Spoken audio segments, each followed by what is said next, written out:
got bit by this mosquito that was carrying a disease called the Eastern equine encephalitis, and it's basically a horse disease. It gets transmitted by a mosquito, and 1 in 180 million people get it, and so like chances of getting it is like better chance of winning the lottery 2 times over. So it's pretty wild. And yeah, I got that disease and I started having like really bad migraines, which I thought I was just experiencing my first migraine. So take your painkillers, and then just nothing worked. So told my mom. She was like, at that time I was like crying because I was in so much pain. It's like, all right, let's go to the hospital. Went to the hospital, MRI, nothing. They discharged me. Next day I woke up with stroke-like symptoms, and they took me straight into the hospital, the ER, and they said, yeah, like something's seriously wrong. We need to get him hooked up to everything we can, take cultures, see what's wrong with him, and like I was going downhill really fast. Going downhill really fast and closer to death, the minutes and days passed slowly as doctors searched for answers, trying to find a way to help Hoggard football and basketball player Ramon Serrano. The incident happened back in 2016. They started giving me medicine cocktails. They stuck me on a cooling pad because like my body was overheating so much from trying to fight off the disease that pretty much killing itself.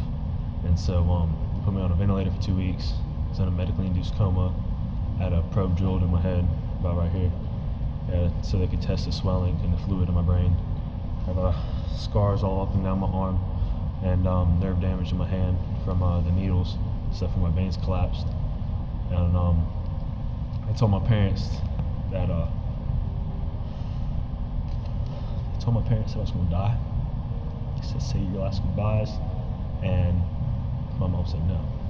I said no, like he's gonna pull through. And they had a prayer vigil at my church, and after the prayer vigil was done, there was a double rainbow outside, and people started telling my mom, was like, hey, he's gonna be all right.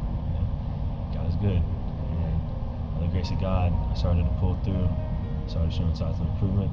He says doctors don't have an answer as to how his condition changed so drastically. There's no medical explanation. There really isn't. But after that, he still had a long ways to go. Serrano spent almost 8 months in physical therapy, but he says the experience has given him a renewed outlook on life. I was literally a 2-year-old again. I had to learn how to walk, talk, learn everything like I was a toddler. I mean, it was very difficult. The doctor said if I wasn't in my physical condition from football, that today I would not be sitting here today talking to y'all. So I mean, that was very emotional, being that not football, but this football program, this football family saved my life. He also eventually returned to the football field and basketball courts. He says the support he's received has been amazing. I mean, being in Hanover County schools, these teachers aren't just teachers in the classroom. I had teachers that visited me in the hospital. Teachers that they couldn't visit me in the hospital, they kept in touch with my parents. And it's like, I remember I walked into, first day I was able to stand up. My middle school football coach helped me stand up, saw me stand up. Coach Serrano would walk into the room, and I was in my hospital bed, just starting to able to stumble and take steps. I walked into his arm and gave him a hug. It's like, these aren't just teachers. They want to see you strive and thrive. It's not just athletes, not just academics. They want to see you reach life's potential. They want only the best for him.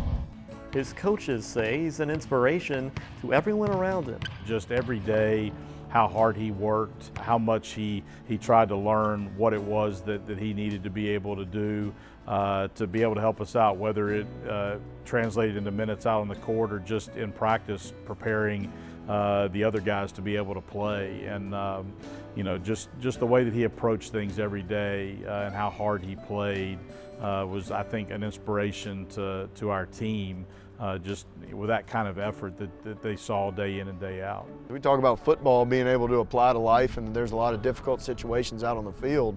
Well, there are some difficult situations in life that you can't prepare for, and what he went through is something that none of us ever even think about.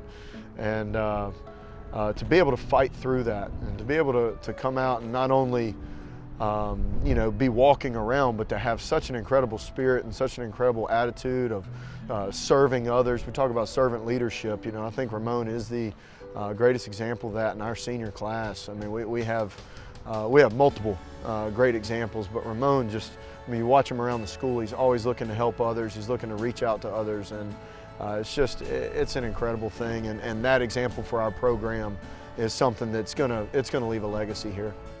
And he even recently won an award. North Carolina Sports Athletic Association. I won an award called Spirit of the Sport.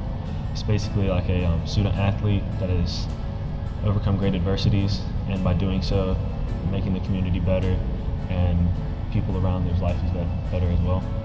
And that was an honor, being the only person in the whole state to win that.